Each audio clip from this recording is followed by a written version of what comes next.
శ్రీ గురుభ్యో నమ. గురుర్బ్రహ్మ గురుర్విష్ణు గురుర్దేవో మహేశ్వర గురు సాక్షాత్ పరం బ్రహ్మ తస్మై శ్రీ గురవే నమ. అస్మద్ గురుచరణారవిందాభ్యా నమ. నిన్నటి మన మహాభారత ప్రస్థానంలో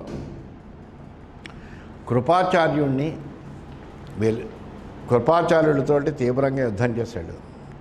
కృపాచార్యుడు యుద్ధం నుంచి నిష్క్రమించాడు. ఆ సమయంలో అర్జునుడు ద్రోణాచార్యుడి మీదకి వెళ్ళాడు. ఆ ద్రోణాచార్యుడు కూడా తన మీదకి వస్తున్నటువంటి అర్జునుడితోటి ఉత్సాహంగా యుద్ధం చేశాడు. ఆ గురు శిష్యులిద్దరూ కూడా తప్పని పరిస్థితుల్లో యుద్ధం చేయాల్సి వచ్చింది. ఒకళ్ళ మీద ఒకళ్ళు ఇద్దరు అజేయులైనటువంటి వాళ్ళు, ఇద్దరు దివ్యాస్త్ర సంపన్నులే, ఇద్దరు మహాయోధులే, ఒకళ్ళని మించినటువంటి వాళ్ళు ఒకళ్ళు. అందువలన వాళ్ళిద్దరి యుద్ధము అత్యద్భుతంగా ఉంటారు. ఒకళ్ళ మీద ఒకళ్ళు అలాగా బాణవర్షం కురిపించుకుంటూ ఉంటే అది చూడడానికి అక్కడ ఉండేటువంటి వాళ్ళందరూ కూడా విప్పారినటువంటి నేత్రాలతో వాళ్ళిద్దరి యొక్క యుద్ధం అలాగా చూస్తున్నట్ట. తస్యాభవత్తదా రూపం సంవృతస్య శరోత్తమై జాజ్వల్యమానస్య తదా పర్వతస్యేవ సర్వతః.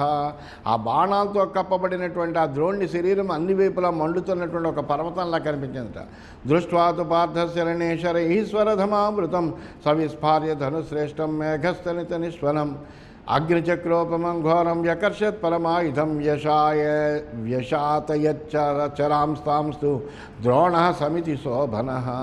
ఆ రణరంగంలో రాణింపు కలిగినటువంటి ద్రోణుడు అర్జునుని బాణాలతో కప్పబడినటువంటి తన రథాన్ని చూసి ఉరుములా ధ్వనించేటువంటి తన పరమాయుధాన్ని, శ్రేష్ఠ ధనుస్సుని అగ్ని చక్రంలాగా భయంకరంగా లాగేట. అర్జునుడు ప్రయోగించిన బాణాలను దాంతో రూపం ఆపేట. మహానుభూత శబ్ద వంశానామివ దహ్యతం. ఒక్కసారి అప్పుడు తగలబడుతున్న వెదురు బొంగుల్లోంచి ధ్వని వచ్చినట్టుగా పెట పెట పెట పెట ధ్వని వచ్చిందిట. జాంబూనదమయీ పుంగై చిత్ర చాప వినిర్గతై ప్రాచ్ఛాదయదమేయాత్మా దిశ సూర్యస్య చ ప్రభం. అమేయ మనోబుద్ధులు కలిగినటువంటి ఆ ద్రోణుడు తన ధనుసు నుండి వెలువడినటువంటి బంగారు బాణాలతో దిక్కులను, సూర్యకాంతిని కూడా కప్పేసేట. తద కనక ముంఖానాం శరాణాం లతవర్వణాం విహెచ్చరాణాం భీతి దృశ్యంతే బహవో ప్రజా.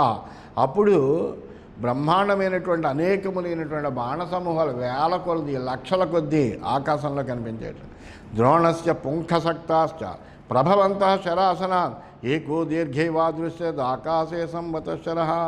ఆ ద్రోణి వింటి నుండి పుంఖాలుగా బాణాలు వస్తున్నాయట. అవి ఒకదాని వెనకాల ఒకదాని వస్తూ ఒక పెద్ద మహాబాణంలో తయారైందట. ఏవంతో స్వర్ణ వికృతాన్ విముంచంతో మహాశరాన్నాకాశం సమృతం వీరో బుల్కాభిర్వచక్రతు. ఇలాగ వాళ్ళు ఇద్దరూ గొప్పవైనటువంటి బంగారు బాణాలను విడుస్తూ ఆకాశాన్ని బొల్కలతో నిండిన దానిలో చేశారట. శరాస్తయోస్తు వివభు కంకబర్హిణవాసస పంక్త్య శరది స్వస్థానం హంసానాం చరతామివ. అలాగే గ్రద్ద ఈకలు, నెమల ఈకలు కలిగినటువంటి ఆ ద్రోణార్జునుల యొక్క బాణాలు శరత్కాలంలో నెమ్మదిగా సంచరిస్తున్నటువంటి హంసల పంక్తుల్లా శోభించేట. యుద్ధం సమభవత్తత్ర సుసంరబ్ధం మహాత్మనో ద్రోణ పాండవయోర్ఘోరం వృత్తవాసవయోరివా. ఆ మహానుభావులైనటువంటి ద్రోణార్జునుల యొక్క యుద్ధము ఇంద్రుడు వృత్తాసురుడి యొక్క సంగ్రామంలా మహాభయంకరంగా కనిపించింది. తౌ గజావివచాసాద్య విషాణాగ్రై పరస్పరం శరై పూర్ణాయతోత్సృష్టై అన్యోన్యమభిజఘ్నతు. రెండు ఏనుగులు ఎదురుపడి ఒకదానితోటి దంతాలతోటి కొట్టుకున్నట్టుగా వింటిని బాగుగా లాగి విడిచిన బాణాలతో ఒకళ్ళనొకడు గాయపరుచుకుంటున్నారట. తౌ వ్యవహరతాం యుద్ధే సంరబ్ధో రణశోభినో ఉదీరయంతో సమరే దివ్యాన్యస్త్రాణి భాగసః. ఆ క్రోధంతో నిండిన ద్రోణార్జునుడు రణరంగంలో చాలా చక్కగా ప్రకాశిస్తున్నారట. వాళ్ళిద్దరూ కూడా వాళ్ళ దివ్యాస్త్రాలను ప్రయోగిస్తూ ధర్మబద్ధంగా యుద్ధం చేస్తున్నారు. అధత్వాచార్య ముఖ్యేన శరాన్ సృష్టాన్ శిలాశ్రితాన్ న్యవారయచ్చితైర్బాణై అర్జునో జయితాంబర. అలాగే ద్రోణుడు అద్భుతమైనటువంటి బాణాలు ప్రయోగిస్తున్నాడు. అర్జునుడు ఆ బాణాన్ని తిరిగి కొడుతున్నాడు. ఈ విధంగా నివారిస్తున్నాడు.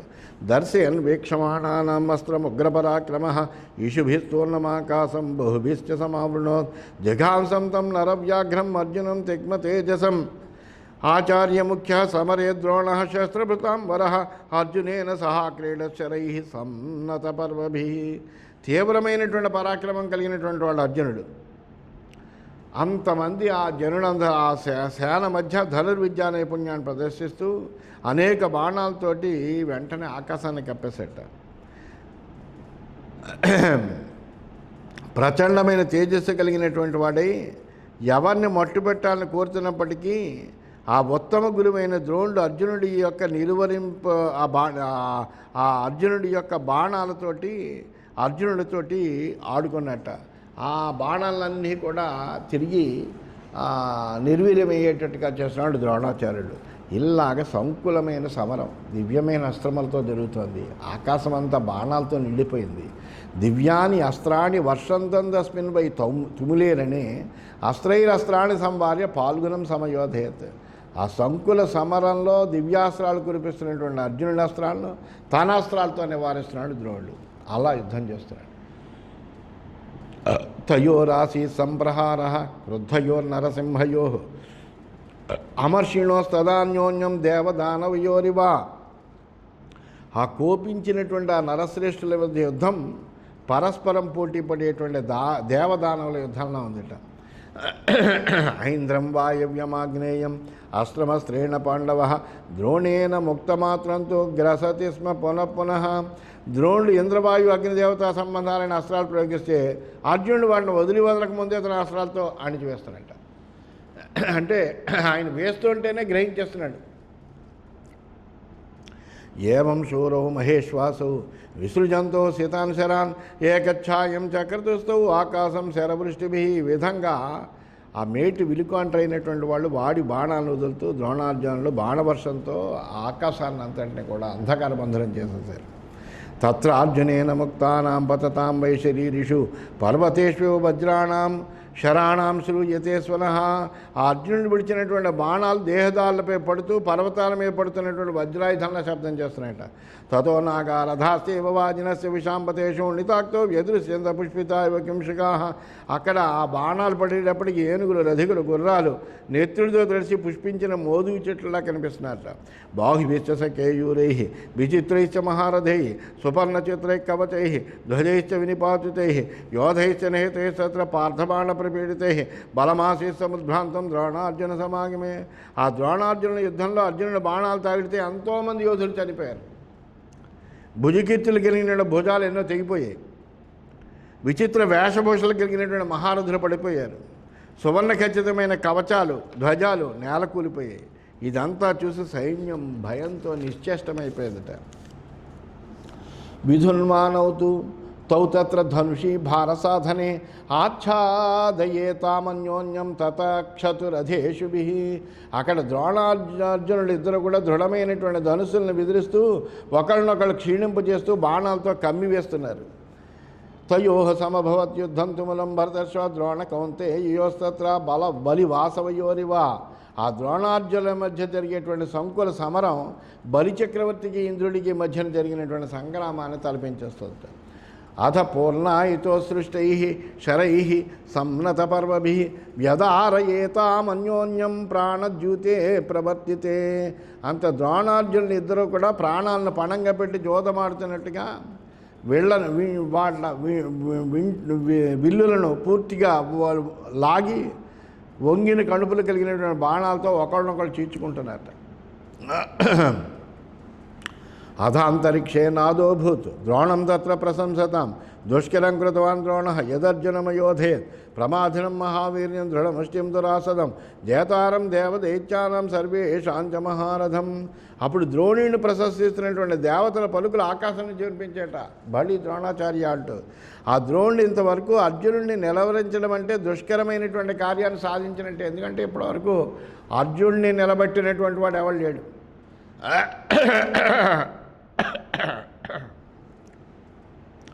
అంతలా నిలవరించగలిగినటువంటి వాడు ద్రోణాచార్యుడే. ఆయన ఆచార్యుడు కాబట్టి.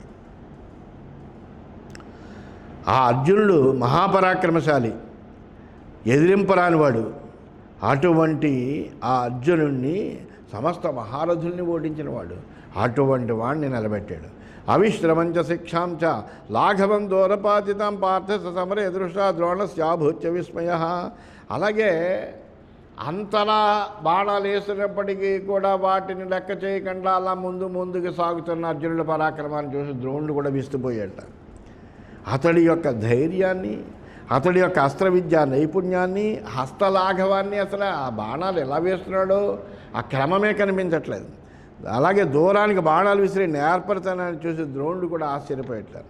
అధ గాంధీవముద్యమ్య దివ్యం ధనురమర్షణ విచకర్ష రణే పార్థ బాహుభ్యాం భరతర్షభ. ఆ తర్వాత రణభూమిలో కోపించిన అర్జునుడు తన దివ్యధనమైన గాంధీవాన్ని ఎత్తి 2 చేతులతో ఆకర్షించట.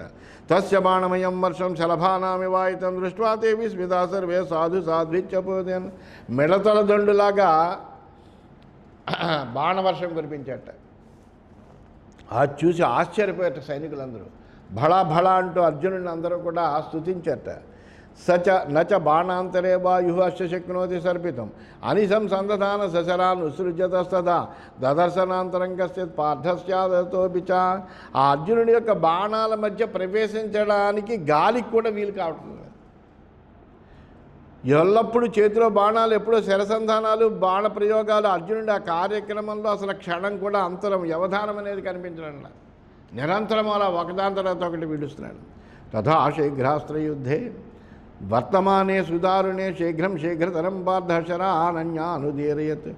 ఆ విధంగా వేగంగా అస్త్రప్రయోగాలతో కూడినటువంటి దారుణమైన యుద్ధం జరుగుతుంటే అర్జునుడు మరీ వేగంగా వివిధ అస్త్రాలను ప్రకటింపజేస్తున్నాడు. తతశత సహస్రాన్ని శరాణం నతపర్వణం యుగవత్ ప్రాపతం సత్రద్రోణస్య రథమంతికాన్ కీర్యమాణే తథా ద్రోణే శరైర్గాంధీవధన్వన ఆహాకారో మహానాసి సైన్యానాం భరతర్షభ.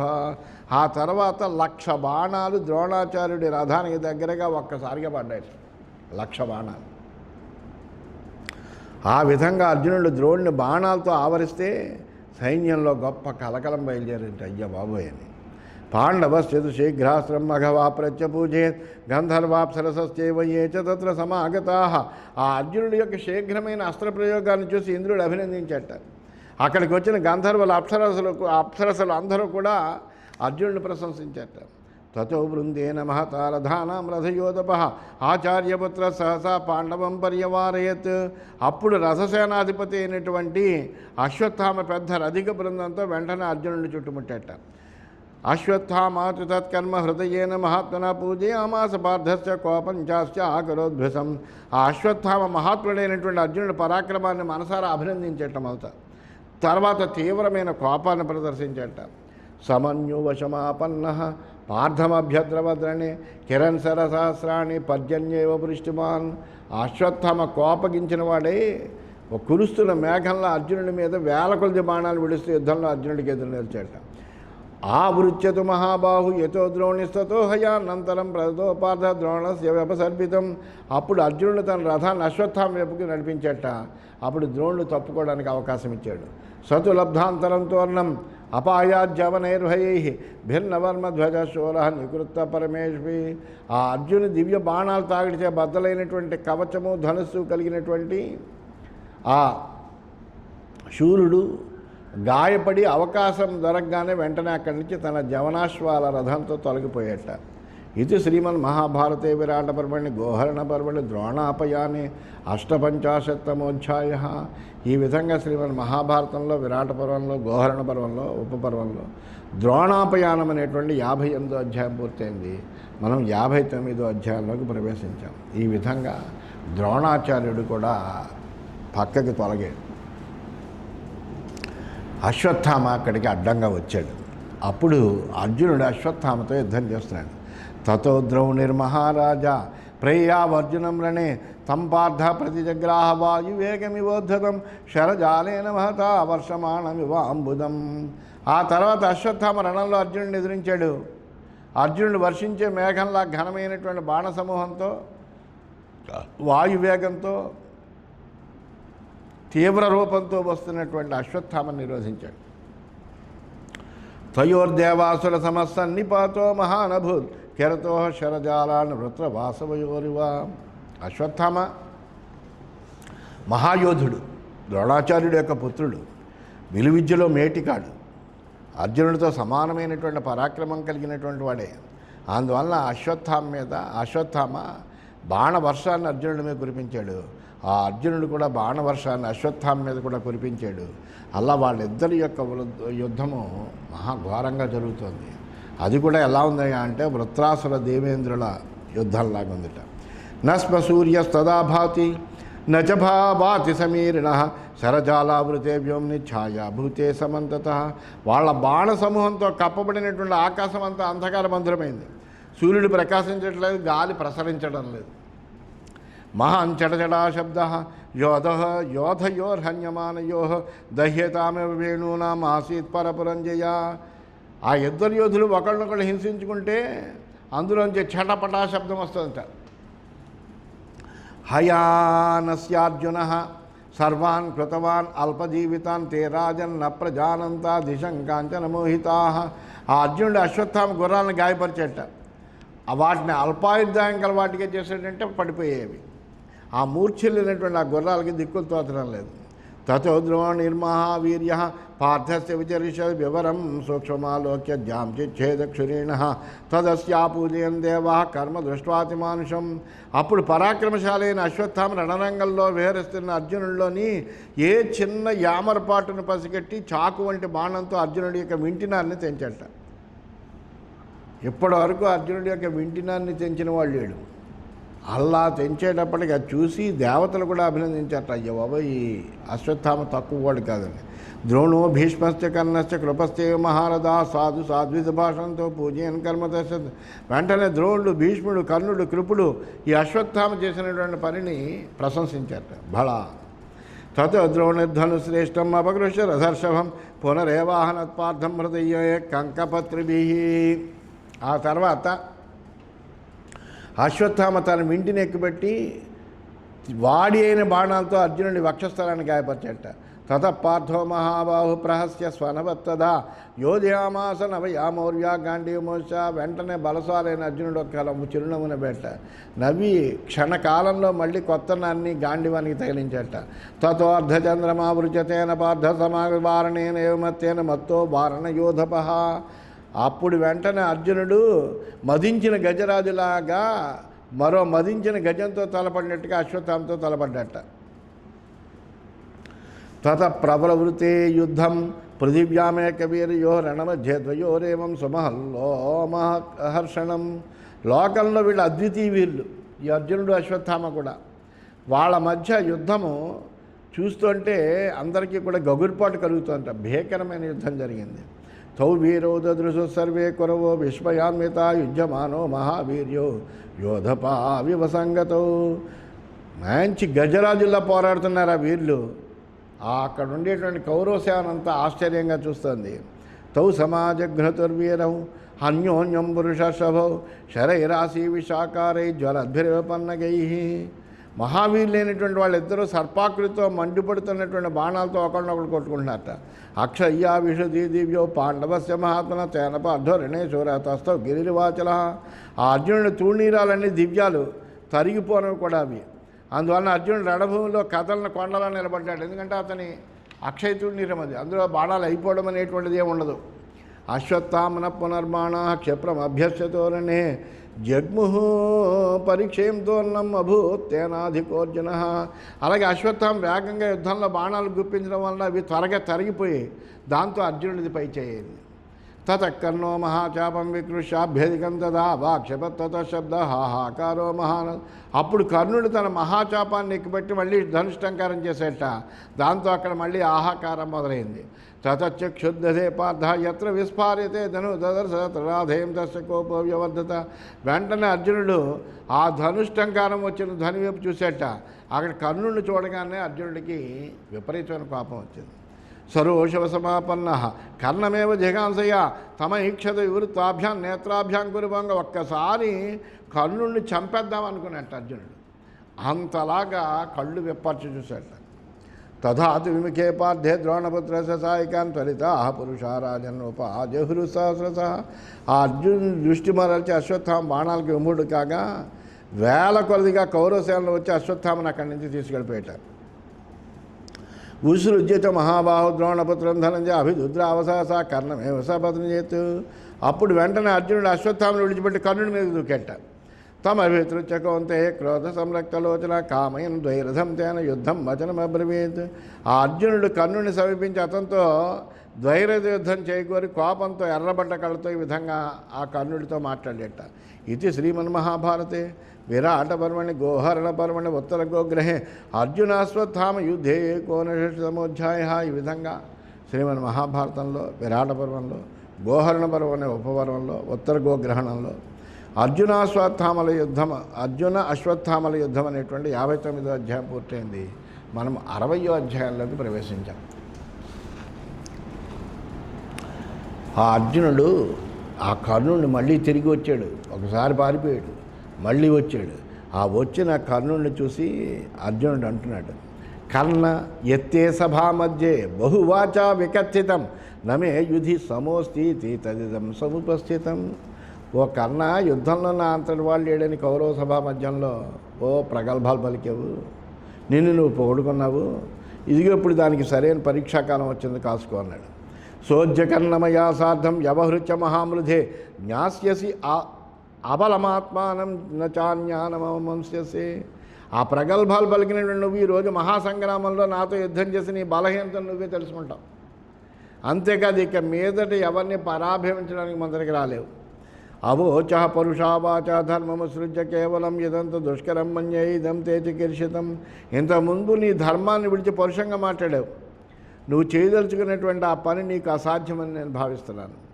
ఏత్వయా కహితం పూర్వం మాం అసాధ్య కించన తదద్య గురు రాధయ గురు మధ్యేమయా సహా. నాతో తలపడక ముందే కౌరవ సౌరులు ఏదోదో పెద్దగా మాట్లాడావు, ఈ అర్జునుడిని నేను సంహరిస్తాను అంటూ. ఇప్పుడు ఈ కౌరవుల మధ్య నాతో యుద్ధం చేసేదాన్ని నిరూపించుకోవయ్యా. యస్సభాయాం సపాంచాలీం క్లిశ్యమానాం దురాత్మభి దృష్టవానసి తస్యాద్య ఫలం ఆపుని కేవలం. కౌరవ సభలో దురాత్ములైనటువంటి కౌరవులతో బాధింపబడుతున్నటువంటి పాంచాలను చూస్తూ మాట్లాడకుండా ఉన్నాను. దానికి తగిన ఫలితాన్ని నువ్వు ఈనాడు అనుభవిస్తావు అన్నాడు. ధర్మపాశ నిబద్ధేన యన్మయామర్షితం పురా తస్య రాధేయ కోపస్య విజయం పశ్చిమే మృధే. ధర్మపాశానికి కట్టుబడి వాళ్ళ అన్నీ సహించాం. ఆ కోపానికి తగిన ఫలితాన్ని నా గెలుపు రూపంలో నేడు యుద్ధంలోనూ చూస్తామన్నాడు. వనే 12 వర్షాన్ని యాని సోఢాని దుర్మతే తస్యాద్య ప్రతికోపస్య ఫలం ప్రాప్నుహి సంప్రతి. ఓ కర్ణ, 12 సంవత్సరాల అరణ్యంలో మేము భరించినటువంటి కష్టాలకు ప్రతీకారంగా ఈ యుద్ధంలో ఆ కోప ఫలితాన్ని చూస్తారు. ఏహి కర్ణమయా సార్థం ప్రతి యుద్ధస్వ సంగరే ప్రేక్షక కురవ సర్వే భవంతు తవి సైనికా. యుద్ధంలో నన్ను ఎదిరించు, కౌరవులు నీ సైనికులు ప్రేక్షకులై మన యుద్ధాన్ని తిలకిస్తారని అన్నాడు. అని అప్పటికప్పుడు కర్ణుడు అన్నాడు, బ్రవీషివాచ యత్పార్థ కర్మణాత సమాచార అతిశేతే తే వాక్యం కర్మ ఇతత్ ప్రహితం భువి. అప్పుడు కర్ణుడు చెప్పినాడు, పార్థ నీ మాటలన్నీ క్రియలో చూపించవయ్యా, అంతకని మాటలు ఎందుకు, మాట పనిని మించిపోతుంది, ఇది లోకంలో అందరికీ తెలిసిందే అన్నాడు. ఏ త్వయామర్షితం పూర్వం తదశక్తేన మర్షితం హితో గృహ్ణీమహే పార్థ తవ దృష్ట్వా పరాక్రమం. ఇంతకుముందు నువ్వు సహించినవన్నీ నీ చేతకాంతనం వల్ల సహించావు, ఇప్పుడు నీ పరాక్రమం ప్రదర్శిస్తే దాన్ని అప్పుడు నేను అంగీకరిస్తావు అన్నాడు. ధర్మపాస నిబద్ధేన త్వయామర్షితం పురా తదైవ బద్ధమాత్మానం అబద్ధమన్యసే. ధర్మానికి కట్టుబడి గతంలో అన్నీ సహించావు నువ్వు, నిజం ఎప్పుడు కూడా నువ్వు బద్ధుడివే, కానీ బంధ విముక్తుడు అని నువ్వు అనుకుంటున్నావు అంతే అన్నాడు. యది తావద్వనేవాస యథోక్తశ్చరితస్త్వయా తత్వం ధర్మార్థవిత్కృష్ట సమయో యోధ్యమిచ్చసి. మాట మేరకు నువ్వు వనవాసాన్ని పూర్తి చేసావు, ధర్మార్థాలు తెలిసిన వాడవు కాబట్టి కష్టపడ్డావు పాపం. అటువంటి వాడు ఇప్పుడు నాతో యుద్ధాన్ని చేయాలనుకుంటున్నావు. యది శక్ర స్వయం పార్థ యుజ్యతే తవ కారణ తథాపి సబ్ యథా కాచిత్ మమ స్యాద్ విక్రమిష్యత. ఒకవేళ ఇంద్రుడే వచ్చి నీ కోసం యుద్ధం చేసినా పరాక్రమించగలిగినటువంటి నాకు ఇసుమంత బాధ కూడా లేదయ్యా.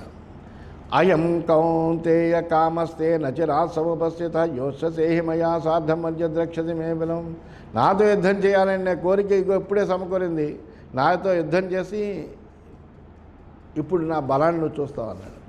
అంటే అర్జునుడు చెప్తున్నాడు, ఇదానీమేవ తావత్వం అపయాతోరణాన్ మమ చేన జీవశిరాధయ నిహతస్త్వనుజస్తవా. ఇప్పుడే కదా నువ్వు నాతో యుద్ధం చేస్తూ పారిపోయావు, కాబట్టి ఇంకా బతికున్నావు, కానీ నీ తమ్ముడు మరణించాడు అని చెప్పాడు. భ్రాతరం ఘాతయిత్వా కత్యక్త్వా రణశిరశ్చ కః త్వదన్య కపుమాంసస్తు బ్రూయాదేవం యవసే. తమ్ముడిని చంపించి యుద్ధంలో పారిపోయి పెద్దల మధ్యలో నుంచి ఇలా మాట్లాడేవాడు నువ్వే, ఇంకెవరు ఉంటారయ్యా అన్నాడు. ఇతి కన్నం బ్రవన్నేవా భీభత్సురపరాజితాభ్యయాత్ విసృజన్మాణాన్ కాయావరణ భేదినః. ఇలా కర్ణుడితో మాట్లాడుతూనే అర్జునుడు కవచాన్ని కూడా భేదించగలిగినటువంటి బాణాలతో కర్ణుడి మీదకి దూసుకుని పోయాడు. ప్రతిగ్రాహతం కర్ణః ప్రీయమాణో మహారథ మహతా శరవర్షేణ వర్షమాణమివాంబుదం. ఆ మహారథుడైనటువంటి కర్ణుడు ఆనందించి వర్షించే మేఘంలా గొప్పగా బాణవర్షాన్ని కురిపిస్తూ అర్జునుడిని ఎదుర్కొన్నాడు. ఉత్పేతు శరజాలాన్ని ఘోర రూపాన్ని సర్వసః అవిధ్యదశ్వాని బాహోశ్చ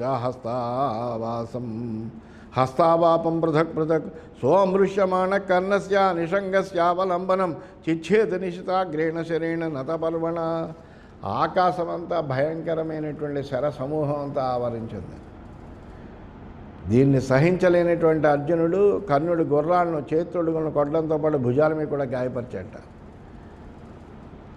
అంతేకాకుండా ఒక వాడి అయిన బాణంతో కర్ణుడి యొక్క అంపపొది త్రాడు దాన్ని కూడా తెగ నరికెట్ట. దాంతో ఏమైపోయింది, ఉపాసంగాదుపాదాయ కర్ణో బాణానధాపరం వివ్యాధ పాండవం హస్తే తస్య ముష్టిరశీర్యత. అప్పుడు కర్ణుడు విడిగా దగ్గరగా ఉన్నటువంటి అంపపది నుండి వేడే బాణాలు తీసుకుని అర్జునుడి చేతి మీద కొట్టేట. అర్జును యొక్క పిడికిలి శిథిలమైందిట ఆ బాణానికి. తత పార్థో మహాభావ కర్ణస్య ధనురేచ్ఛన సశక్తిం ప్రాహిణో తస్మై తాం పార్థో వ్యధమచ్చరే. అప్పుడు అర్జునుడు కర్ణుడి యొక్క ధనుసుని వెనక్కొట్టాట. కర్ణుడి శక్తిని ప్రయోగించాట. అర్జునుడు దాని బాణాలతో నశింపజేశాట. తతోనుపేతుర్బహవః రాధేయస్య పదానుగాః తాంస గాంధీవ నిర్ముక్తే ప్రాహిణోత్యమసాధనం. అప్పుడు కర్ణుని సైనికులు చాలామంది అక్కడికి వచ్చి పడ్డట. అర్జునుడు గాంధీవం నుండి వెలువడినటువంటి బాణాలతో వాళ్ళని యమలోకాన్ని పంపాడు. తతోస్యాస్వాన్ శరస్తేక్షై భీభత్సుర్భారసాధనై ఆకర్ణముక్తైరవధీత్తే హతా ప్రాపతన్భి. అప్పుడు అర్జునుడు ఆ శత్రువుల దెబ్బను కాచుకోగలిగినటువంటి తీక్ష బాణాలతోటి ఆ కర్ణుని గుర్రాన్ని కొట్టాడు. అవి చచ్చి నిలబడ్డాయి. అథ అపరేణ బాణైన జ్వలితేన ముహూర్తా వివ్యాధకర్ణంగోంతే తీక్ష్ణో రసి వీర్యవాన్. అంతేకాకుండా మంచి వాడి బాణంతో కర్ణుడు వక్షస్థలం మీద కొట్టేట. తస్య భిత్వా తనుత్రాణం ఖాయమభ్యవగచ్చర తతస్తమసావిష్ట నస్మకించిత్ ప్రయజ్ఞవాన్. అది కర్ణుని ఆ బాణం అయితే కర్ణుడి కవచాన్ని చీల్చి శరీరాన్ని తాకిందట. దాంతో కర్ణుడు మూర్చిపోయాడు. స గాఢవేదనో హిత్వా రణం ప్రాయాదుదంముఖ తతో అర్జున ఉదక్రోశత్ ఉత్తరస్థ మహారథ. ఆ బాధను భరించలేని కర్ణుడు వెన్ను చూపి రణభూమి నుంచి మళ్ళీ నిష్క్రమించాడు. అప్పుడు మహారథుడైన అర్జునుడు ఉత్తరుడు సింహనాదాలు చేశారట. ఇది శ్రీమన్మహాభారతే విరాట పర్వణి గోహరణ పర్వణి కర్ణాపయానే షష్ఠితమోధ్యాయ. ఈ విధంగా శ్రీమన్ మహాభారతంలో విరాట పర్వంలో గోహరణ పర్వం అనేటువంటి ఉపపర్వంలో కర్ణపలాయనం అనేటువంటి 60వ అధ్యాయం పూర్తయింది. మనం 61వ అధ్యాయంలో ప్రవేశించాం. అంటే ఈ విధంగా అర్జునుడు ఆ కృపాచార్యుడితో యుద్ధం చేశాడు, ద్రోణాచార్యుడితో యుద్ధం చేశాడు, అశ్వత్థామతో యుద్ధం చేశాడు, కర్ణుడితో 2 మార్లు యుద్ధం చేశాడు. అందరినీ కూడా రణభూమి నుంచి వరుసగా వెనక్కి పంపిస్తున్నాడు. అలాగా బ్రహ్మాండమైనటువంటి పరాక్రమాన్ని విజృంభించినటువంటి శరవేగాన్ని అక్కడ వాళ్ళందరికీ కూడా రుచి చూపిస్తున్నాడు. అల్లా యుద్ధం చేస్తున్నాడు. ఈ వృత్తాంతం అంతా కూడా వైశంపాయనుడు జనమేజయ మహారాజుకి చెబుతున్నాడు.